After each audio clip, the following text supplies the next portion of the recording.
Bueno, llegamos a la última mesa, al último panel, donde vamos a hablar del universo normativo del derecho indiano. Y como verán ustedes, no sé si alguien lo había imaginado a propósito o no, pero esta es una mesa de mujeres que no están por cuota, sino que están por trabajo, por esfuerzo, por estudio y por investigación, ¿no? Y eso es de lo que se trata. Me acompañan dos estupendas investigadoras de dos materias, que son Historia del Derecho y Derecho Internacional Público. Voy a empezar a presentar a Mercedes Galán y luego a la profesora Ana Gema López Martín. Mercedes Galán es catedrática de Historia del Derecho y decana en la Facultad de Derecho de la Universidad de Navarra, subdirectora de la Cátedra de Patrimonio y Arte Navarro desde septiembre de 2018. Sus líneas de investigación son, lógicamente, la historia del derecho navarro y la historia del derecho indiano. Ha sido investigadora principal en 3 proyectos ministeriales. Presidió durante 8 años la Sociedad de Estudios Históricos de Navarra, de la que es miembro desde su fundación, y es miembro también del Instituto Internacional de Historia del Derecho desde 1992. Ana Gema López Martín es catedrática de Derecho Internacional Público de la Universidad Complutense de Madrid, directora del Grupo de Investigación Globalización, Derechos Humanos y Unión Europea. Es también directora del Departamento de Derecho Internacional Público, Eclesiástico y Filosofía del Derecho de la Facultad de Derecho de la Universidad Complutense. Es miembro del número del Instituto Hispano-Luso-Americano de Derecho Internacional, miembro del equipo de defensa sobre controversias fronterizas terrestres, insulares y marítimas de El Salvador, y también de las controversias territoriales y marítimas de ese grupo de investigación contra Nicaragua ante la Corte Internacional de Justicia como personal de apoyo y asesoría jurídica. Es también IP de numerosos proyectos del MINECO, del Ministerio, y también tiene una amplia bibliografía sobre un tema que sería casi la perspectiva final, lógicamente, de este derecho indiano, cómo llega al derecho internacional público. Y yo le voy a dar la palabra a Mercedes por seguir una cierta y consecuente lógica.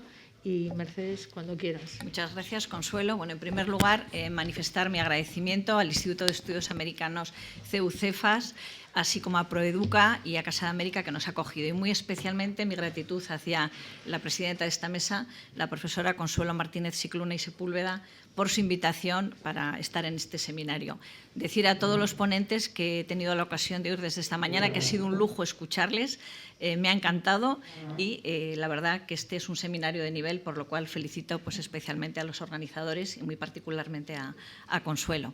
Bueno, cuando Consuelo me planteó la invitación para venir a este seminario, yo le dije bueno, que podría tratar, obviamente, uno de los temas que ha sido objeto de mi investigación en el ámbito del derecho indiano, porque lo contrario sería pretencioso, ¿no? Y también le dije, si ves que no encaja, pues siéntete absolutamente libre de prescindir de ello, ¿no? Y me dijo, no, encaja perfectamente.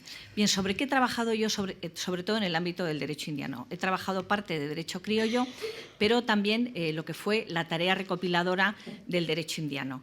Y sí que de recopilación, la recopilación de 1680 se ha citado en varias ocasiones y en concreto ha tratado también el tema un poquito recopilatorio el profesor Manuel Torres Aguilar. Y ¿en qué mundo quiero introducirles? Ya ven que el título de esta mesa era El universo normativo del derecho indiano. Y lo cierto es que el derecho indiano, entendiéndolo en sentido, podemos decir, más reducido, serían el conjunto de disposiciones que se elaboran específicamente para el continente americano. Por supuesto, ha mencionado el profesor Manuel Torres que se traslada el derecho castellano, las partidas acaban también de ser mencionadas en la mesa precedente. Por supuesto que esto se traslada al continente americano, pero eso ya era derecho castellano.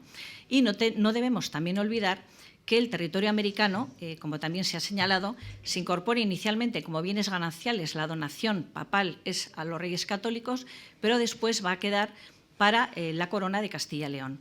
Y se va a incorporar en calidad de provincias, unas provincias castellanas. En este sentido es muy ilustrativo el libro que muchos de los aquí presentes conocerán bien del año 73 del profesor argentino Ricardo Levene, titulado Las Indias no eran colonias. Y desde el punto de vista jurídico nunca fueron colonias. Yo, que aquí además estamos en una mesa de derecho, pues jurídicamente eran provincias y provincias castellanas. Esto es importante destacarlo. Entonces, como tal, efectivamente, como tales provincias castellanas, se produjo el traspaso del derecho castellano, se respetó también la costumbre indígena, específicamente una disposición de Carlos I de 1551 dice que la costumbre indígena, esto también se ha mencionado, debe ser respetada siempre que no sea contraria a la fe, lo ha mencionado ahora mismo el profesor José de la Puente, y siempre que tampoco contravenga las leyes de Indias.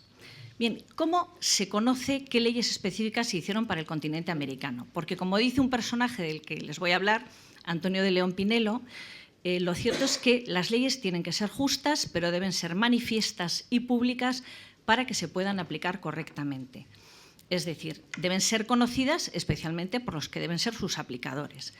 Y la manera de facilitar el conocimiento de las leyes en la Edad Moderna, etapa en la que se inserta plenamente todo el descubrimiento y la ocupación del continente americano, la fuente específica eran las recopilaciones, que eran colecciones de leyes que facilitaban el conocimiento de la normativa. Se emprende, por lo tanto, también en relación al derecho indiano, a estas leyes que se hacen para América, la tarea recopiladora. Y hay dos modelos de tarea recopiladora, lo que se conoce como la recopilación provincial o la recopilación continental. ¿Qué eran recopilaciones provinciales? Discúlpenme los expertos que hay en esta sala porque lo saben de sobra, pero sobre todo lo expreso por las personas más jóvenes, ¿no? Las recopilaciones provinciales eran las que se hacían con base en los cedularios o libros registros de las instituciones que actuaban en el continente americano. Entonces, cuando la recopilación se emprendía el hacer una colección de leyes que diese a conocer cuál era el derecho aplicable, si se hacía en el continente americano, normalmente eran recopilaciones provinciales, es decir, basadas en los libros registros de la institución correspondiente americana, indiana. Ejemplos de estas recopilaciones provinciales los tenemos también muy tempranos, y justamente en Nueva España.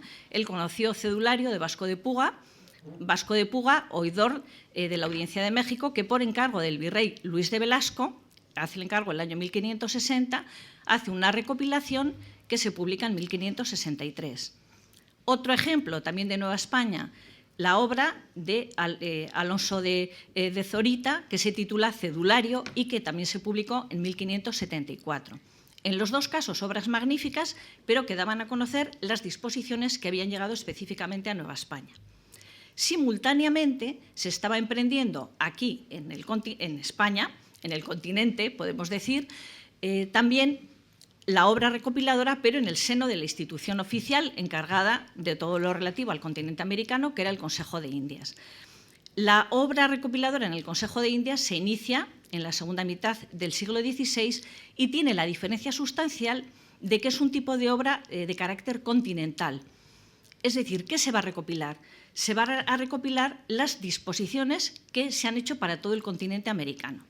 Bueno, pueden imaginar que esto era una obra ingente, poco menos que imposible, porque sabemos que específicamente para América se habían elaborado más de 1 millón de leyes. Entonces, a pesar de que se emprenda esta ingente tarea de hacer una recopilación de carácter continental, la tarea recopiladora era una tarea de selección. Entonces, lo que tenemos que tener muy claro es que los recopiladores tenían una responsabilidad tremenda, porque lo que tenían que hacer era seleccionar aquellas disposiciones que les parecían más importantes de las que se habían elaborado para el continente americano. Por tanto, no pretendamos ver en una recopilación la totalidad del derecho indiano, sino lo que cada recopilador o comisión recopiladora, según su criterio, consideró que era lo más relevante. Por lo tanto, como decimos, es muy lógico el título de esta mesa, ¿no? El universo. ¿Cuándo empieza ese universo normativo del derecho indiano?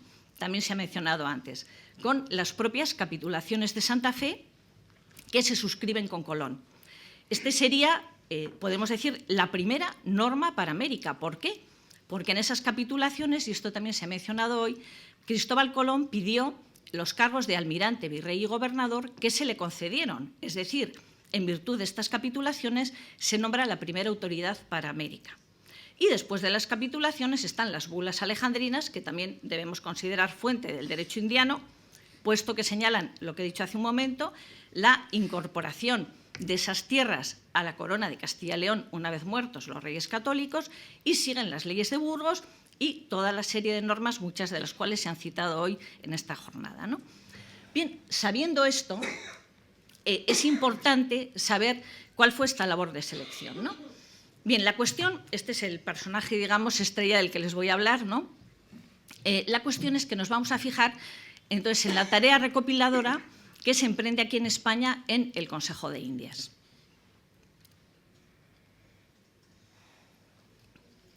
Ya es sabido, y voy a pasarlo por eso rápidamente porque muchos de los aquí presentes lo conocen, la tarea de recopilación, que empieza a mediados del siglo XVI en el seno del Consejo de Indias, comienza con el encargo a Juan de Obando, elabora su proyecto de código. Sabemos que de ese proyecto de código de Obando se promulgaron 4 títulos entre los años 1571 a 1574. Las ordenanzas de esos 4 títulos trataban de mejorar el funcionamiento del Consejo de Indias, ordenanzas del Consejo de Indias, el título de descubrimientos y nuevas poblaciones, un título de carácter geográfico de descripciones y el cuarto, el título de patronato. Pero muere Obando en 1575, se interrumpe su obra, por lo tanto, no hay recopilación oficial. Hay 4 títulos que sí oficialmente, es decir, 4 conjuntos de normas que entraron en vigor, pero no se acabó la recopilación. Sigue Obando, Diego de Encinas, un modesto funcionario del Consejo de Indias, que elabora un texto conocido como Cédulas impresas, del que se hizo una tirada corta, 49 ejemplares solamente, para uso interno de los miembros del Consejo de Indias, es decir, para facilitarles a ellos el gobierno, pero que es una selección, podemos decir, si contamos que para América se hicieron tantísimas normas, una selección mínima. Encinas recoge en su cedulario 2.472 leyes o disposiciones. Es decir, bien poquito, pero estudiar este cedulario es muy interesante para saber qué criterio tenía Encinas de qué consideraba él lo importante, ¿no? Esta obra se acaba, como les he dicho, es para uso interno de los miembros del Consejo, pero no llegó a ser oficial. De hecho, se imprimió en 1594 y no aparece el nombre de Encinas, simplemente cédulas impresas. Y llega el tercer intento, que va a ser el que va a llegar a buen término. Lo que va a llegar a ser la recopilación continental para todo el continente americano, terminada y además oficial. La conocida, que también se ha citado, ha salido aquí en varias ocasiones, perdonen que vaya, es esta. La recopilación de las leyes de los reinos de las Indias, concluida en el año 1680, el rey la acepta, la promulga en 1680 y se publica al año siguiente, en 1681. Es el único texto, la única recopilación de leyes de Indias que estuvo acabada y que fue oficial. Es decir, un texto realmente interesante. ¿Contiene todas las leyes hechas para las Indias? No, obviamente no, porque cuenta con un total de 5.515 leyes. Es decir, es también una selección. Y lo interesante es ver la historia de esta recopilación, ¿no? Esta recopilación se publica, la persona a la que se atribuye la autoría y que aparece como autor del texto es el conocido Fernando Jiménez Paniagua, y no hubiera pasado nada, este señor hubiese pasado a la historia como alguien más, si no se hubiese supuesto que había utilizado un texto anterior, ahora vamos a citar de quién, ya lo he dicho antes, Antonio de León Pinelo, pero digo que no hubiese pasado nada si él no hubiese quitado todo el mérito a los anteriores. Fernando Jiménez Paniagua dice esto, Juan Manzano lo tachó de plagiario, concretamente muchos de los aquí presentes lo sabrán, porque Fernando Jiménez Paniagua decía que los recopiladores anteriores no habían hecho nada de valor o nada de interés. Llega a decir, no se ha publicado ni un solo renglón. Oficialmente podemos decir, bueno, tampoco era cierto, porque se habían publicado oficialmente los 4 títulos de Juan de Obando, pero dice, no se ha hecho ni un solo renglón y en 6 años, lo que yo he hecho en 6 años, no se ha hecho en 110. Claro, esto, el que uno se atribuye el mérito negando algo que era conocido, porque la tarea recopiladora se había empezado mucho antes, pues era cuando menos llamativo. Bien, ¿cómo se hizo esta recopilación de 1680? La historia de la recopilación, de esta recopilación que se acabó, fue acabada continental y oficial, empieza en 1603, el Consejo de Indias nombra una comisión presidida por Diego de Zorrilla. A los 5 años de ser nombrado presidente de la comisión recopiladora, él es nombrado oidor de la Audiencia de Quito, marcha para Quito y le va a sustituir al frente de la comisión recopiladora, le va a sustituir un consejero, Rodrigo de Aguiar y Acuña, que es nombrado encargado de la tarea recopiladora en 1610. A Aguiar y Acuña le ayuda otro personaje, Hernando Villagómez, que trabaja con él 2 años, hasta 1612, pero muere en 1612. Entonces se vuelven a nombrar 2 ayudantes nuevos para guiar. No quiero cargarles mucho con los nombres, pero bueno, eran Juan de Villela y Pedro Marmolejo. Bueno, en teoría están trabajando en la recopilación aquí en la península ibérica, ¿no? Y mientras tanto, ¿qué estaba pasando en el continente americano? Bueno, pues en concreto en el Perú, en Lima, hay 2 personajes destacadísimos que estaban trabajando, muy conocidos, Juan de Solórzano Pereira, que estaba trabajando en la tarea recopiladora, y también otro personaje importante va a ser, por lo que les voy a contar, que era un abogado de la Audiencia de Lima. Solórzano era oidor en la Audiencia de Lima, y este personaje, que era abogado, Antonio de León Pinelo. Parece ser que de origen vallisoletano, que sus padres eran portugueses. Bueno, no les voy a cansar si luego alguien quiere preguntarlo. Entonces, Antonio de León Pinelo había estudiado leyes en Lima y era abogado ejerciente y estaba trabajando por su cuenta en la tarea recopiladora. Este personaje, Antonio de León Pinelo, y ya voy a volver a esta imagen, Antonio de León Pinelo ya, como digo, estaba trabajando en la tarea recopiladora y en 1622 viene a España. Sabiendo que el Consejo de Indias había encargado la tarea recopiladora a Rodrigo de Aguiar y Acuña, él se ofrece para trabajar con él. Se ofrece para trabajar en 1622 y en 1624 oficialmente le nombran ayudante del encargado de la recopilación, ayudante de Rodrigo de Aguiar y Acuña.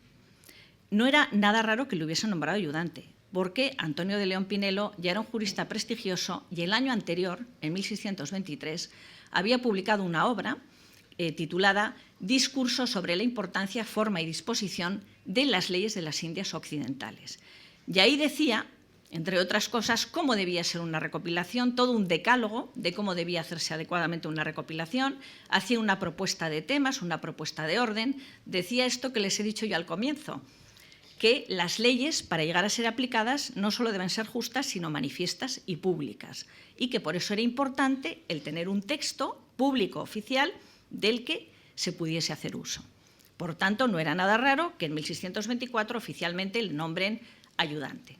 Bien, por hacer también la historia que muchos de los aquí presentes conocen más corta, él trabaja las órdenes de Aguiar desde 1624 y en 1628 se publica un texto conocido como Sumarios de Aguiar y Acuña, que se publica lo que es la parte inicial de la tarea recopiladora. También muchos de los presentes saben que para hacer una recopilación lo primero hay 3 fases. Lo primero es sacar extractos de las leyes que a uno le interesan, es decir, extractar o resumir. Después proponer un orden, un índice, y ya la tercera fase de redacción definitiva. Bueno, pues de esa primera fase de elaboración de extractos, en 1628 se publicó un tomo correspondiente a 4 libros de un proyecto de recopilación que tendría un total de 8. Es decir, la mitad de los extractos salieron publicados en 1624. Es fácil imaginar la decepción de este personaje que había llegado de Lima, Antonio de León Pinelo, cuando ve que su nombre no aparece en ningún sitio. Pero bueno, aparecía el nombre de Rodrigo de Aguiar y Acuña, el encargado, el jefe, podemos decir, de la misión recopiladora. Al año siguiente muere don Rodrigo de Aguiar y Acuña y nuestro personaje, Antonio de León Pinelo, se ofrece al Consejo de Indias para acabar él en solitario la tarea recopiladora. Y el Consejo se lo permite. Él tenía la promesa digamos, en reconocimiento a sus servicios, ocupar después una plaza de relator en el Consejo de Indias. Bueno, sigue trabajando desde 1629, que ha muerto Aguiar, y en 6 años más, en 1635, tiene acabada la recopilación. Consta que en la Secretaría del Consejo de Indias él entregó el texto el 20 de octubre del año 1635. Bueno, entonces faltaba una fase de revisión. Él entrega el texto y entrega también un documento con 600 dudas sobre algunas de las leyes, cómo debían aplicarse, y se va a nombrar un revisor. El revisor va a ser Juan de Solórzano Pereira, que estaba entonces ya aquí en la península. Juan de Solórzano Pereira, para mayo, en unos meses, en mayo del año 36, entrega un dictamen elogiosísimo dice que la obra de León Pinelo, Antonio de León Pinelo, es una obra magnífica, que debe ser impresa, que está muy bien, pero a pesar de todo, el rey nombra una comisión más amplia de 3 revisores, la conocida como Comisión de los 3 Juanes. Estaba el mismo Juan de Solórzano Pereira, un personaje muy importante en el ámbito del derecho indiano, que será el obispo Juan de Palafox y Mendoza, venerable, que conocerán muchos de los aquí presentes, y el tercero era Juan de Santelices, los 3 Juanes. Esta comisión, ¿qué trabajo hizo? Como he dicho, se nombra, no sé si he dicho el mes, en septiembre del año 1637. Bueno, a finales de ese año, uno de los 3 Juanes, que es Palafox, Juan de Palafox y Mendoza, escribe una minuta elogiando igualmente la obra de Antonio de León Pinelo y diciendo que solo falta la licencia para su impresión y que se imprima ya.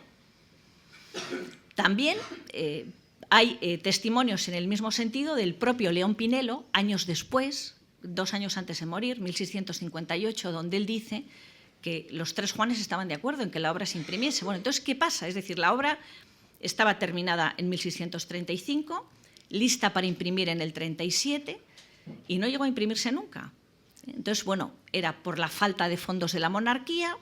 Sabemos que este abogado limeño, Antonio de León Pinelo, trabajó en poner al día su obra hasta su muerte, murió en 1660 y murió sin verla publicada. Y hasta ahí la historia de León Pinelo. ¿Quién entra entonces en juego cuando muere en 1660 Antonio de León Pinelo? El personaje que les he citado, del que Juan Manzano decía, lo calificaba de plagiario. Fernando Jiménez Paniagua, que dice que los anteriores no han hecho nada. Bien, eso hasta ahí. ¿Y qué es lo que sucedió? ¿Y cómo me metí yo en la tarea recopiladora? Bueno, pues aquí tengo que citar necesariamente a mi maestro, el profesor Ismael Sánchez Bella, que fue hasta su muerte presidente honorario del Instituto Internacional de Historia del Derecho Indiano, y gracias al que yo tuve la fortuna de meterme en este tema. Bueno, pues Ismael Sánchez Bella, en 1973, había estudiado unas ordenanzas publicadas para los tribunales de la Nueva España. Ordenanzas para tribunales de Nueva España que había hecho Juan de Palafox y Mendoza en México, porque él había sido nombrado visitador, fue virrey también en México, y en torno a 1646 hace unas ordenanzas para mejorar el funcionamiento de los tribunales de Nueva España, de México. Hace estas ordenanzas y él lo publicó. Ya le extrañó mucho que en esas ordenanzas Palafox, que era el autor, en 1646, además un personaje, el obispo Palafox, preocupadísimo por el trato a los indígenas, muy especialmente, ya que se ha hablado aquí también de las poblaciones indígenas, de la justicia, de la figura del protector de indios, unas ordenanzas que recogían todo esto. Y Palafox citaba como fuente una recopilación de tiempo de Felipe IV, una recopilación de 9 libros que se va citando en todas estas ordenanzas. Y don Ismael intuyó y dijo, esta recopilación de 9 libros va a ser la de Antonio de León Pinelo, desaparecida. Bueno, el caso que cuando ya empecé yo a hacer la tesis doctoral con él, que no fue sobre tema indiano, fue sobre tema navarro, él me decía, llevo años, hay que encontrar esta obra de León Pinelo, porque no era un farsante, él hizo una obra y tenía un proyecto de 9 libros. No eran los 8 de los sumarios que había hecho con Rodrigo de Aguiar y Acuña, tengo que encontrarlo. Bueno, por hacerles la historia corta y también porque me voy a ajustar al tiempo, el hecho es que durante 13 años el profesor Sánchez Bella estuvo buscando la obra de León Pinelo, 13 años. Cuando fue en uno de sus viajes a México, en la biblioteca palafoxiana, decía, bueno, tiene que aparecer el obispo Palafox, aquí sus documentos. No los encontró allí. En Burgo de Osma, donde está enterrado Juan de Palafox y donde fue obispo, también los últimos años de su vida, también lo buscó. Y ahí está la correspondencia personal de Palafox, pero no el manuscrito de León Pinelo. Y entonces le dio la pista, él dice, lo ha dejado en alguna de sus publicaciones por escrito, dice, me dio la pista un manuscrito de la Biblioteca Nacional en el que consta que Juan de Palafox había dejado los papeles de su controversia con los jesuitas, los había dejado a la orden de los carmelitas descalzos. Entonces ya empezó a interesarse más por qué documentos tenían los carmelitas descalzos. Y bueno, la pista ya definitiva se la dio la obra de una monja, Sor Cristina de la Cruz de Arteaga, de la familia del duque del Infantado, que publicó una biografía de Juan de Palafox titulada Una mitra sobre dos mundos, y en esa biografía, muy documentada, Sor Cristina lo que dice es que la fuente fundamental que ella ha usado los documentos eran los documentos de Ariza Ángeles, del marquesado de Ariza, que estaban en el archivo del duque del Infantado. Y contaba don Ismael luego con gran emoción, decía, bueno, Sor Cristina dice 5 tomos de leyes de Indias. Y don Ismael recuerdo que me decía, va a ser la recopilación de León Pinelo. Vino a Madrid, obtuvo el permiso del duque del Infantado y encontró la recopilación. Yo recuerdo casualmente, perdonen que cuente una anécdota personal, pero recuerdo que llamó por teléfono al departamento, yo estaba entonces haciendo la tesis doctoral, cogí el teléfono y me dijo, ¿eres Mercedes? Lo he encontrado, lo estoy tocando. Y yo le dije, ¿el qué? Me dijo, la recopilación de Antonio de León Pinelo. Bueno, para él, claro, el logro de su vida eran 5 tomos manuscritos más un 6º tomo de índices de la recopilación. Entonces, bueno, esta recopilación, que es esta es la primera página, ven que pone el libro primero y segundo de la recopilación, es el texto manuscrito de las Indias, como lo dirá la tabla siguiente, por el licenciado Antonio de León Pinelo, relator de su consejo. Entonces, esta es la obra, a toda velocidad. Don Ismael sí que sacó un artículo que se publicó en Alemania en el año 87, el hallazgo fue en el 86, un artículo del año 87 que se titula Hallazgo de la recopilación de Antonio de León Pinelo, y ahí ya tuve la fortuna de que nos pusimos a trabajar un equipo que estábamos solo 3, el profesor Sánchez Bella, Joaquín Salcedo y yo misma, haciendo un cotejo entre la recopilación, el manuscrito de León Pinelo y la recopilación oficial de 1680, un cotejo entre las dos, para ver qué paralelismos había, y a la vez la edición, esta es la edición que se hizo del texto de Antonio de León Pinelo, publicado en el año 1992, celebrando el 5º centenario del descubrimiento, y la editó Porrúa en México. En México fue la presentación oficial del texto. Bueno, ¿qué tiene de interés? Y voy acabando ya. Bueno, ¿qué tiene de interés del cotejo? ¿Qué dedujimos? Pues fíjense, lo que dedujimos es impresionante. Jiménez Paniagua copió, porque es verdad que copió, en un 81% de la recopilación oficial de 1680 la obra de León Pinelo. ¿Por qué sabemos que la utilizó? Porque es que hace caso de todas las anotaciones personales que pone Antonio de León Pinelo en el manuscrito. Dice, por ejemplo, fusiones estas 3 leyes, o lo subrayado se quite, o aquí inclúyase, junto a la donación pontificia, otros justos y legítimos títulos. Término que aparece en la recopilación de 1680. Es decir, se atienden las notas de Antonio de León Pinelo, obviamente, ¿no? Bueno, y otra conclusión, hemos seguido trabajando y les diré que todavía seguimos trabajando. Esto que decía José de la Puente, de que todavía hay tanto que trabajar, pues hay muchísimo. Pues fíjense, ahora en lo que estamos, ya desde hace unos años, en el Congreso, en el 20 Congreso del Instituto Internacional de Historia del Derecho Indiano, presentamos comunicaciones en este sentido también. Esta obra de León Pinelo, el manuscrito que encontró don Ismael, no era claramente el definitivo. Y les diré por qué. Porque en todas las leyes no van numeradas, y al final de cada una, Pinelo pone ley, por ejemplo, ley 20, título 2, libro 6º. Y así al final de cada una de ellas. No coincide con el orden del manuscrito, sino que él remite a otro orden de un texto más perfecto que debía ser su texto definitivo. Es decir, el orden que él propone definitivo. Y va diciendo incluso que se fusionen leyes y dice esta que sea la primera, la segunda y la tercera. Vamos a la de 1680 y se ha atendido ese orden y esa recomendación que había hecho León Pinelo. Es decir, esto que nos permite concluir que este manuscrito publicado en el año 92 podía ser muy probablemente uno de los borradores que en su discurso Pinelo dice en 1623, habla de mis borradores. Él tuvo trato personal con Palafox. Palafox admiró a Pinelo. Es muy probable que el texto que se llevó Palafox, que se lo llevó consigo a Nueva España y luego lo trajo de vuelta cuando él regresó a la península, fuese uno de esos borradores y que no sea el texto definitivo. El texto definitivo que Pinelo entregó al Consejo de Indias no lo hemos encontrado.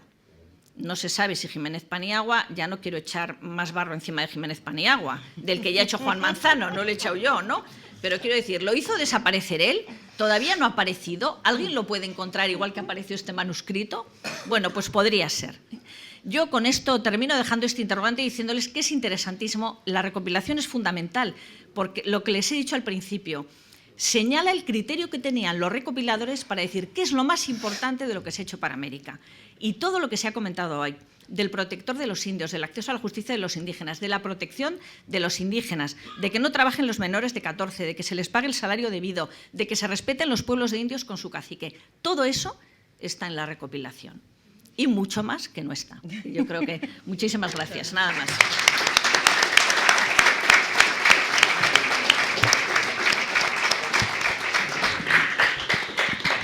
Bueno, muchísimas gracias a la profesora Galán. Y para los jóvenes, pues una moraleja que se desprende de esto también, que la labor del investigador no acaba nunca y que además, al cabo de los años, se sigue recordando a los maestros, don Ismael, ¿eh? Y que no hay que plagiar. Pero eso ya sabemos, en fin, la prudencia me aconseja callarme en este punto. Pero no siempre. Bueno, hay algunas veces que alguno ha salido muy bien, ¿eh? La prudencia, en fin. Bueno, vamos a terminar con la última intervención de la profesora Ana Gemma López Martín. Muchísimas gracias. Como es de justicia, que tanto que hemos hablado de justicia, no puedo sino sumarme a lo que se lleva expresando desde las 9:30 de la mañana, felicitar a los organizadores de este magnífico seminario, al Instituto de Estudios Americanos, CEUCIFAS, junto con Proeduca, en un tema tan relevante. Además, relevante, creo que en algún momento a lo largo de la mañana se ha dicho, también lo hemos estado comentando en el descanso, que creo que además es necesario seguir haciéndolo, porque en estos tiempos que corren, donde parece que lo políticamente correcto dentro de España es cuestionar la ingente labor que ha sido realizada justamente en estos tiempos que estamos analizando hoy, de la época de la Corona de Castilla, me parece de lo más acertado, precisamente este seminario, para poner negro sobre blanco a esa labor realizada por, como digo, la Corona de Castilla en favor de los indígenas. Además, me voy a permitir, ya que estamos de anécdotas, una anécdota que he tenido ayer, no sin cierto, sin sabor. Cuando me invitó la profesora Martínez Cicluna a participar aquí, invitación que, como van a comprobar de lo que voy a decir, es fruto de la amistad. Yo soy alguien absolutamente ignota en la materia, aquí llevo todo el día aprendiendo y mucho, y además no solamente aprendiendo, sino dándome cuenta del nivelazo que hay de personas expertos en la materia que han conseguido los organizadores traer a este congreso. Yo estaba, no se me ha llegado a ver, pero se me estaba cayendo la baba escuchando a Mercedes. Y llego ahora yo. Bien, como digo, una anécdota ayer decía, digo, me encanta cuando me lanzan el reto de que analice algo de lo que no tengo ni idea. No voy a contar cuántos años hace que estudié Historia del Derecho. Lo dejo a la imaginación de cada uno, que eche antes de ayer. Con lo cual, claro, bueno, pues a mí me lanzan el reto, yo lo voy a llevar a mi terreno, es lo que suelo hacer, pero eso no significa que dices, bueno, me voy un poco a informar. Entonces, bueno, pues llevo varias semanas leyendo sobre el tema, y en este sentido comentaba yo ayer, digo, pues me ha encantado, digo, pues conocer, ¿no?, esta realidad, y es realidad porque las leyes lo recogen, de cuál es la labor, ¿no?, realizada frente a cada vez más extendida esta leyenda negra. Y en este sentido, bueno, pues qué curioso, ¿no?, todo esto lo que se había hecho por la población indígena. Y se lo comentaba, bueno, pues puedo decir, sin decir los nombres, como aquí tengo compañeros que han tenido, bueno, pues el gusto de venir a acompañarme, pues pueden soltar la imaginación acerca de quién hizo el comentario, ¿no?, de decir, bueno, realmente lo que hicieron los españoles fue acabar con ellos. Digo, perdón, o sea, ¿cómo es posible que estamos en 2025, estamos hablando de personas formadas en Derecho y con años estudiando en Derecho, y que realmente estén, yo más bien lo achaco no a la ignorancia, sino a cuestiones más de índole política, que, bueno, que sigan manteniendo esa idea de bueno, pues que lo que hizo España fue realmente intentar acabar con los indígenas. Ya no voy a mencionar el término genocidio en este sentido, que, bueno, pues hablar de genocidio, un término que surge ya después de la Segunda Guerra Mundial, no es que sea inapropiado, es que me parece un insulto a la inteligencia. Bueno, por eso, como digo, como anécdota, me parece muy bien que se organicen estas cosas y que se organicen para poner, como digo, negro sobre blanco y además informar de cuál es la realidad. Y en este sentido, pues mis felicitaciones a la organizadora, la profesora, como digo, Consuelo Martínez Cicluna, que además le agradezco que haya tenido esta deferencia, no para estar aquí, sino para que haya aprendido tanto, y me gustaría además mucho seguir haciéndolo. Y en este sentido, bueno, pues vengo a poner el broche final, pero el broche final, en este sentido, me gustaría calificarlo como que vengo aquí de telonero a la inversa. Ya saben, normalmente el telonero es el que va preparando al público para que lleguen las grandes estrellas. Yo soy el telonero inverso, porque las grandes estrellas ya han aparecido, y entonces ahora vengo yo pues a poner un poquito, en este sentido, romper un poco la pauta, podríamos decir, ¿no? Para hablar de esas mis cosas, como les comentaba anteriormente. Por eso, me preguntarán que viene aquí un profesor de Derecho Internacional a contar. Bueno, pues ante esta denominación, ¿no?, de la mesa redonda, del universo normativo del derecho indiano, pues he querido hacer un juego de palabras para hablar del derecho indiano como fuente de las normas universales. Y esas normas universales son el derecho internacional público.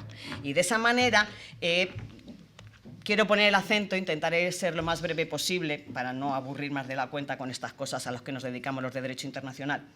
En lo que a mí me parecen dos interacciones muy importantes o dos influencias muy importantes que ha tenido el derecho indiano con relación al derecho internacional, una de las cuales precisamente es el centro de este seminario, con lo cual voy a pasar simplemente un poquito más de puntillas, ¿no?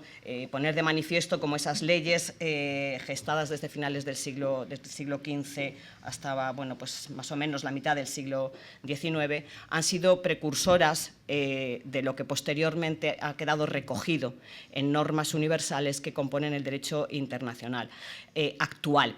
Insisto, en normas de derecho internacional actual. Yo no me voy a referir a qué es lo que regulaba el derecho internacional de la época, que ya existía, sino en este sentido, sobre todo, a esa influencia que puede o no haber tenido, o incluso yo diría algo más, al hecho de que es curioso, como voy a poner de manifiesto ahora, que en el siglo XVI se estarían reconociendo unos derechos que en el derecho internacional no han llegado hasta hace casi 2 días, desde ayer, ¿no? Además de eso, me gustaría también otro aspecto en el sentido de, bueno, pues cómo ese derecho indiano también ha influido en la creación de nuevos principios en este sentido de derecho internacional general. Ha sido un referente a este respecto. Podríamos hablar de otras cuestiones, pero simplemente me voy a referir a estas dos. Otras cuestiones, a mí me hubiera gustado mucho, se ha hablado tanto de Francisco de Vitoria, ¿no? Totalmente de acuerdo que es el padre del derecho internacional, además es una cuestión de tiempo, la objetividad yo creo que es obvia, ¿no? Francisco de Vitoria es muy anterior a Hugo Grocio, y de hecho el propio Hugo Grocio cita a Francisco de Vitoria en sus propios pensamientos, con lo cual no hay que saber más que sumar 2 más 2. Pero bueno, en este sentido, para no dispersarme más, me centro en estas dos cuestiones. Y a este respecto voy a retomar una idea que tenía aquí anotada, pero que, como ha estado aquí el autor, bueno, pues le citó a él mismo, Julio Henche, lo ha dicho esta mañana, James Brown Scott afirmó que precisamente estas leyes de Indias son el precedente del reconocimiento del derecho, de los derechos humanos. Incluso en esa obra que ha escrito, que ya nos ha comentado para la 3ª edición, la cual, bueno, pues yo me la saqué de la biblioteca, que la tenemos allí en la Complutense para leerla, y que recomiendo que, para el que no sepa, como es mi caso, pues es un buen referente para aprender. Menciona un estudio de la Universidad de Oxford de 1934, donde la Universidad de Oxford afirma, Oxford, y nosotros parece que lo negamos, que justamente estas leyes de India son ese precedente del reconocimiento de los derechos humanos. Y como digo, es importante para acabar con esa leyenda negra de más de 300 años en este sentido. Y además, bueno, pues como digo, yo creo que, como aquí hay varios profesores de Derecho Internacional, más o menos incipientes, más o menos consolidados, y que explicamos, ¿no?, el origen de los derechos humanos y cómo llegan los derechos humanos al derecho internacional, es el tópico decir que el origen de los derechos humanos, los primeros reconocimientos de los derechos humanos los tenemos en la Declaración de Virginia, ¿no? Se hablaba de la independencia de Estados Unidos, ¿no? De la Declaración de Virginia de 1776, de la Declaración Francesa, ¿no? De 1789.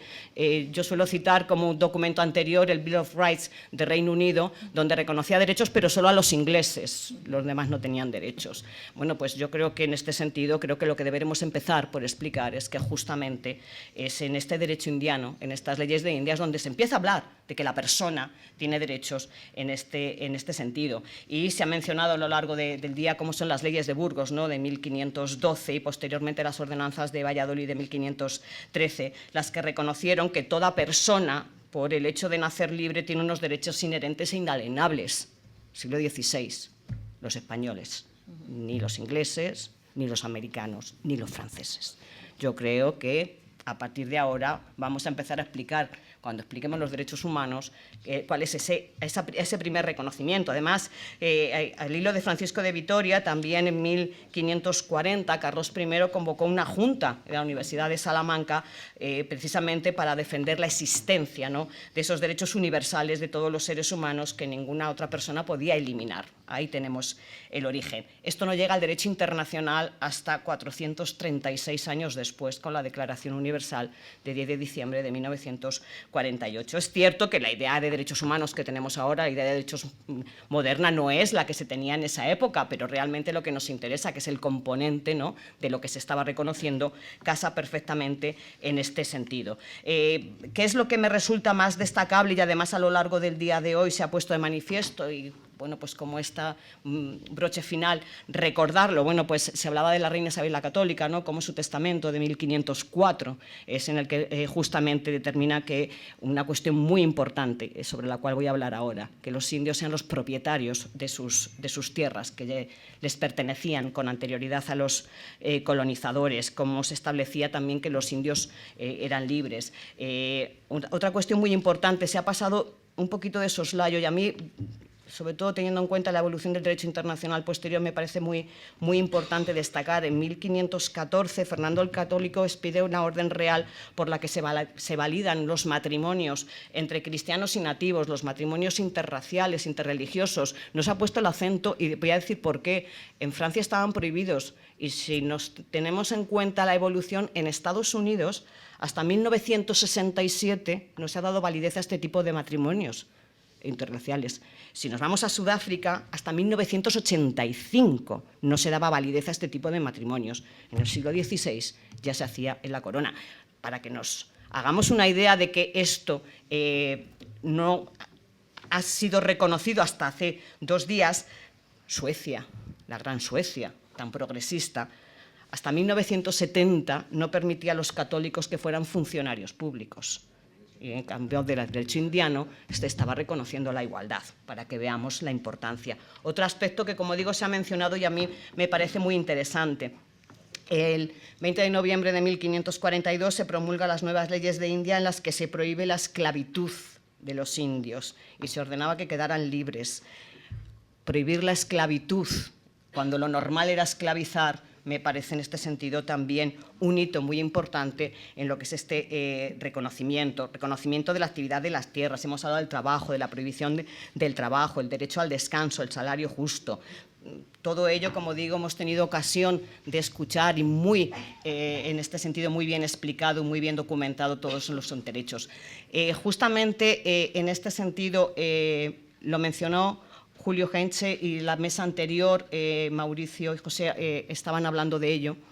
Hay un aspecto que me parece también sumamente relevante, sobre todo, como digo, lo que ha sido posteriormente la protección de los derechos humanos, el establecer mecanismos para garantizar que esto fuera una realidad. Este es un factor fundamental en todo sistema de protección de derechos humanos y, en este sentido, lo comentaba esta mañana el profesor Jorge Trasloseros cuando decía hay que reconocer los derechos, pero más importante es establecer un sistema al que se pueda reclamar para ejercer los derechos. Es que si no, como decía el gran Augusto Cansado Trindade, se convierten en lengua muerta. Si yo reconozco el derecho pero no tengo ningún mecanismo para reclamarlo, ¿de qué me sirve tener el derecho? Bien, pues el establecer ese mecanismo que nos han disertado ha sido, bueno, pues en este sentido muy gratificante escuchar, bueno, pues la figura, ¿no?, de los visitadores, los protectores de las Indias, cómo velaban por esa protección en este sentido, y además incluso mencionar, como lo ha hecho Mauricio, a Bartolomé de las Casas, ¿no? Hemos hablado de Francisco de Vitoria, luego Bartolomé de las Casas, la Escuela de Salamanca, Derecho Internacional. Bueno, pues es un guiño, ¿no?, yo creo, a lo que venía después. ¿Cuándo llegan los mecanismos de protección de derechos humanos al derecho internacional? Antes mencionábamos la Declaración Universal. La Declaración Universal no contiene ningún mecanismo. Tenemos que esperar a los primeros tratados de derechos humanos, Convención de Roma de 1950 en el ámbito europeo. En el ámbito universal no llega hasta el protocolo facultativo del Pacto Internacional de Derechos Civiles y Políticos 1966. Y en el ámbito americano no llega hasta la Convención Interamericana de 1969. Ya en el ámbito africano tenemos que esperar a la Carta de Hechos de los Pueblos en 1981, y el Tribunal Africano llega todavía muchísimo más tarde, para que nos demos cuenta de la importancia que ha tenido en este sentido. Y claro, hablo de los mecanismos y la pregunta es, bueno, esto está reconocido en el siglo XVI, ¿cuándo se reconocen los derechos de los indígenas en el derecho internacional? Porque hemos hablado de la Declaración Universal, que habla del reconocimiento de que la persona tiene derechos, la persona en general. ¿Y los pueblos indígenas? Ese reconocimiento específico de la propiedad, de la cultura, de la costumbre de los pueblos indígenas. Convenio 169 de la Organización Internacional del Trabajo de 1989. Hasta ese momento no tenemos un tratado internacional que específicamente reconozca los derechos de los pueblos indígenas a su propiedad, a sus costumbres, a toda su cultura, y además el derecho a reclamarlo. Y además es curioso, y se ha puesto mucho el acento en este tratado, porque lo hace una organización que aparentemente no tiene nada que ver con los derechos humanos, como la Organización Internacional del Trabajo. Con lo cual, bueno, pues que la OIT, que a mí me gusta mucho, yo trabajo mucho el tema, es la gran organización en este sentido de los derechos laborales, poco reconocida, bueno, pues que lo haga me parece que en este sentido es un paso importante. Claro, tenemos un problema. ¿Y cuántos estados se han obligado por este tratado, que es el único específico que tenemos? 22. Y son 193 los estados miembros de la OIT. Yo ahí lo dejo para reforzar aún más qué es lo que pasó en la época del derecho indiano. Es cierto que de esos 22 están casi todos los estados latinoamericanos, con lo cual yo creo que son los que son en este sentido más conscientes en este sentido de esa importancia. Se ha mencionado esta mañana que hay una declaración del 2007 de Naciones Unidas sobre los derechos de los pueblos indígenas. Es una declaración de la Asamblea General que no tiene carácter jurídicamente vinculante. Declaraciones en Naciones Unidas hay muchas. ¿Por qué? Porque como no obligan, pues de eso podemos hacer mucho. También tenemos un relator especial sobre los derechos de los pueblos indígenas que se dedica a hacer informes, pero como eso no obliga, pues en este sentido, bueno, pues podemos mencionarlo porque existe, pero tampoco tiene mayor trascendencia. Hasta llegar a este convenio no teníamos ninguna protección de las poblaciones indígenas en derecho internacional. Bueno, teníamos lo que podríamos llamar una protección indirecta. ¿En qué sentido? Bueno, pues por un lado la Convención sobre la discriminación, la prohibición de la discriminación racial de 1965, bueno, pues en cierta medida hay una protección, o sobre todo lo que tenemos es el artículo 27 del Pacto Internacional de Derechos Civiles y Políticos, que establece los derechos de las minorías, y podemos entender que los pueblos indígenas son minorías étnicas. Protección indirecta, pero no específica. Y lo mismo ocurre en el ámbito americano, donde también es vía no discriminación donde nos encontramos.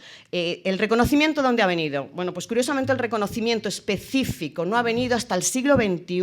¿Me están oyendo bien? Siglo XXI.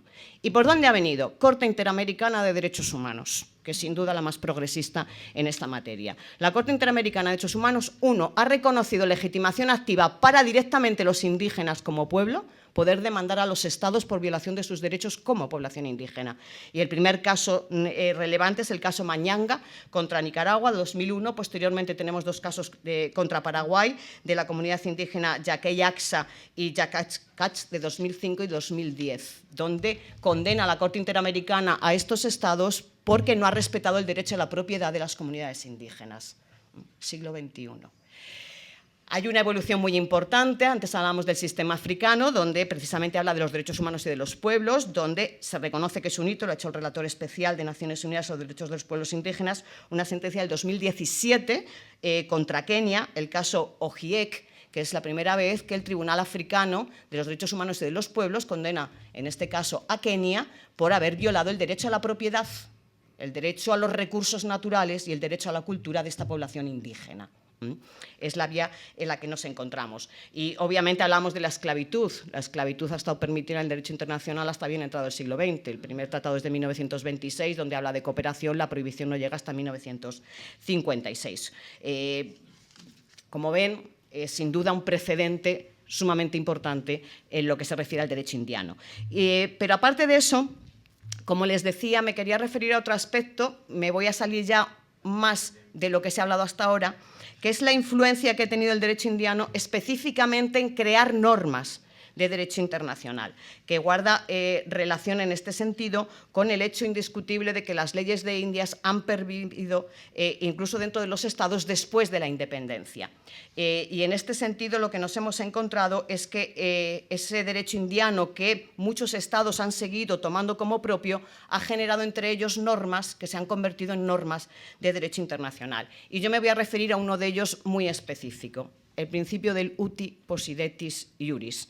Cuando lo pregunto a los exámenes, a los alumnos dicen ¿uti qué? Pues eso, uti possidetis iuris. Han estudiado mucho, como podrán comprobar. ¿Qué es esto del uti possidetis iuris? ¿Por qué surge? Bueno, pues nos vamos a situar históricamente en la independencia. Se independizan todas estas provincias españolas, ¿no?, de América. Empezamos con América del Sur, como sabemos, 1810, luego 1821 ya más Centroamérica, y se plantea el primer problema. Soy Estado. ¿Cuáles son mis fronteras? Esta no es una cuestión baladí. La lucha por el territorio es el principal factor de guerras. Y no vamos a hablar de las que tenemos actualmente entre estados.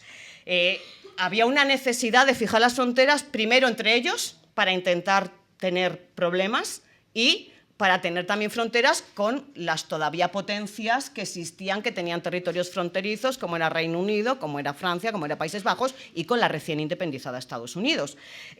¿Soluciones posibles? Bueno, las soluciones posibles que nos da en este sentido el derecho internacional, hay que fijarlas ex novo, las podemos fijar ex novo atendiendo a criterios naturales, ríos, lagos, montañas. Podemos utilizar el criterio de la ocupación efectiva del territorio o, bueno, pues lo que es muy habitual, sobre todo muy habitual en la época. Bueno, pues vamos a la guerra, ¿no?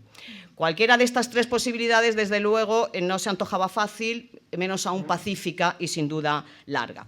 ¿Cuál es la solución adaptada? Pues mantener los mismos límites que tenían cuando eran provincias españolas. Es decir, los límites administrativos de la corona española respecto de las Indias se van a convertir en fronteras internacionales. Y en este sentido, con esta decisión se resuelven estos dos problemas. Ya sabemos cuáles son nuestros límites como nuevas repúblicas y además ya saben también nuestros vecinos cuáles son nuestras fronteras para evitar esa intromisión ilegítima y esa ocupación, ¿no? ¿Y esto quién lo inicia? ¿De quién es la idea? Colombia. Colombia es el primer Estado en reconocerlo, lo hace en su ley fundamental de 1819 y Colombia, esto hay que darle un nombre. Bueno, pues a Colombia se le ocurre este nombre del uti possidetis iuris. Y en este sentido la idea viene, como muchas otras normas que nos han venido del derecho internacional, del derecho romano. Y si nos acordamos los que han estudiado derecho, los alumnos de primero se tienen que acordar porque han estudiado primer cuatrimestre. En el derecho romano hay un edicto del pretor que lo conocemos abreviadamente como uti possidetis ita possideatis. Como poseéis, seguiréis poseyendo. Este edicto del pretor se planteaba cuando dos ciudadanos romanos, los dos decían, la finca es mía, el inmueble es mío, y llegaba el pretor y decía, tú te quedas con lo que posees y tú te quedas con lo que posees. Fin del problema. Claro, si nos damos cuenta, estoy hablando de posesión efectiva y he dicho que eso no nos gustaba porque ver quién tiene la posesión efectiva no era la mejor de las soluciones. ¿Cómo arreglo esto? Acuño un término, le pongo un calificativo, iuris. Como poseéis en derecho, seguiréis poseyendo. Ya no es la posesión efectiva, sino es la posesión que me corresponde porque el derecho lo dice. ¿Qué derecho? El derecho indiano. Y de esa manera lo recoge en este sentido en su Constitución. Ese derecho indiano que se ha mencionado aquí, en el cual, bueno, de pasada se ha mencionado alguna de las divisiones, ya sabemos la división mayor, podía preguntar a los alumnos, ¿no?, ¿cuál era la división mayor? Los virreinatos, ¿no? Después de los virreinatos teníamos las audiencias que ejercían, que se ha hablado mucho de ellas, estos tribunales de justicia. Luego tenemos las capitanías generales en el ámbito militar. Y luego tenemos otras divisiones en este sentido menores, ¿no? Como son las provincias, las gobernaciones o incluso a los estados, porque el factor religioso está ahí, también les interesan los obispados. De esta manera, pues toma esa referencia. Como decía, es Colombia el primero, lo recoge su Constitución, es su ley fundamental de la Gran Colombia, y lo vuelve a recordar en la Constitución de Cúcuta de 1821. Nos dice, como sé que me estoy yendo de tiempo, lo dice en este sentido literalmente: las repúblicas de Venezuela y Nueva Granada quedan desde este día reunidas en una sola, bajo el título glorioso de República de Colombia. Su territorio será el que correspondía a la antigua Capitanía General de Venezuela y al Virreinato de la Nueva Granada, abrazando una extensión de 115.000 leguas cuadradas, cuyos términos precisos se fijarán en mejores circunstancias. Esta idea la retoma luego México en 1824, hablando del Virreinato de Nueva España, posteriormente las Provincias Unidas de Centroamérica en 1824 con la Capitanía General de Guatemala. Honduras en 1826 adopta como límites los del Obispado de Honduras, también conocido como Yagua. Posteriormente esto se recoge en distintos tratados, ¿no? Entre Colombia y México en 1823, con el tratado entre Colombia y América Central del 25 o el de Perú y Colombia de 1829. Y al final se celebran varios congresos entre estas nuevas repúblicas donde lo proclaman. Primero fue en Panamá en 1826, posteriormente en Lima en 1847 y es en 1848 cuando proclaman todas las nuevas repúblicas que el ut possidetis iuris es un principio regional americano que tienen la obligación de, en este sentido, respetar. Y tanto es así que cuando luego tienen, porque han seguido teniendo problemas fronterizos, de hecho hay una demanda interpuesta el año pasado precisamente con Mélice por el Cayo de Sapodilla contra Honduras, es decir, seguimos teniendo problemas de delimitación fronteriza entre estados americanos. Bueno, pues cuando tienen controversias en este sentido, bueno, pues establecen que se van a resolver aplicando ¿qué? Ese derecho indiano. ¿Que dónde está recogido? En esas recopilaciones que nos decía Mercedes y nos explicaba también. Ahí es donde está. Y ahí es donde los abogados han tenido que ir, hemos tenido que ir a buscar dónde estaban los límites cuando hemos tenido contenciosos. El primero, 1865, asunto de la isla de Aves, que se disputan Venezuela y Países Bajos. ¿Qué dice la regente María Cristina, especialista en Derecho Internacional? Bueno, pues que le corresponde la isla de Aves a Venezuela porque lo dice el derecho indiano que pertenece a la Audiencia de Caracas. Fin del problema. A partir de ahí podríamos citar un montón de jurisprudencia que por cuestión de tiempo no voy a contar, tanto arbitral como jurisprudencia de la Corte Internacional de Justicia. Pero sí me interesa porque decía, claro, inspira el derecho internacional universal y yo estoy hablando de un principio regional americano, ya voy engañando, me encanta engañar en este sentido y mis alumnos lo saben. Comienza como principio regional americano porque son las primeras que se independizan. Luego llega África, se independizan las colonias africanas. ¿Y qué dicen? Límites, los que teníamos cuando eran colonias. Declaración del Cairo, 1960, artículo 2 de la Organización para la Unidad Africana. Nuestros límites son los mismos que teníamos cuando teníamos colonias. Claro, hay quien dice, ya, bueno, pero es que América era un caso distinto porque todos eran casi todos de la corona, ¿no?, española, y en África hay un batiburrillo que, ¿cómo vamos a aplicar un derecho colonial? Llegan Burkina Faso, Mali, colonias francesas, fronterizas, y dice, queremos aplicar el uti possidetis iuris. Dice la Corte, ¿lo puedo aplicar? Si es un principio regional americano, no, porque solo se puede aplicar en América. ¿Cómo lo puedo aplicar? Si eso ha pasado de americano a universal. ¿Qué sostiene la Corte 22 de diciembre de 1986? Que el uti possidetis nació como un principio regional americano inspirado en esas divisiones administrativas de la corona española, pero que ha habido un reconocimiento generalizado con estas declaraciones que antes mencionaba y es un principio general de derecho internacional, que por tanto es aplicable cuando estoy en un contexto de descolonización de estados procedentes de la misma potencia colonial. Por tanto, lo aplico.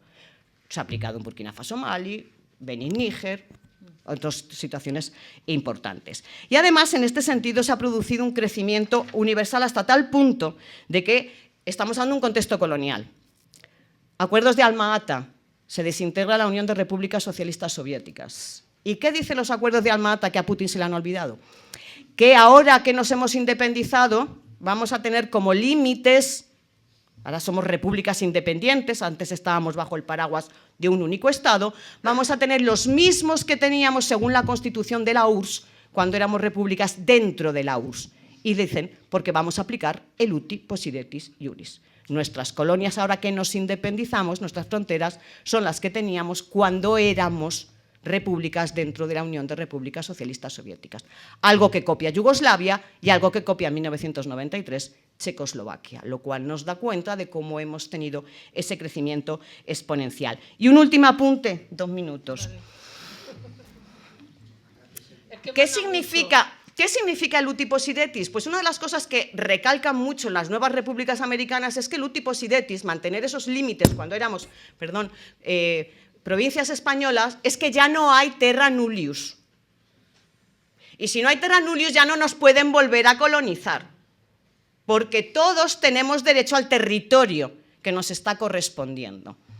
Esta idea es el germen de uno de los principios más importantes, norma imperativa declarada por la Corte en el dictamen del muro palestino el año pasado, en julio de 2024, la libre determinación de los pueblos, el derecho de los pueblos a su territorio. Cuestión que en el asunto que mencionaba antes, Burkina Faso-Mali, recalca. El uti possidetis no es que sea incompatible con la libre determinación, es que generan una magnífica simbiosis, porque deriva precisamente de esa idea de que ya no hay terra nullius en esas 3 colonias que se independizan en este sentido. De tal manera que de lo que he podido exponer, tenía mucho más que contar, pero aquí me quedo, frente a la común afirmación de que el derecho indiano desaparece en el siglo XIX como resultado de los movimientos independentistas de las provincias españolas, podemos afirmar que una parte muy importante del mismo, lejos de desaparecer, ha permanecido en el tiempo y sigue estando plenamente vigente en nuestros días, hasta el punto de que se ha convertido en normas fundamentales del derecho internacional. Muchas gracias.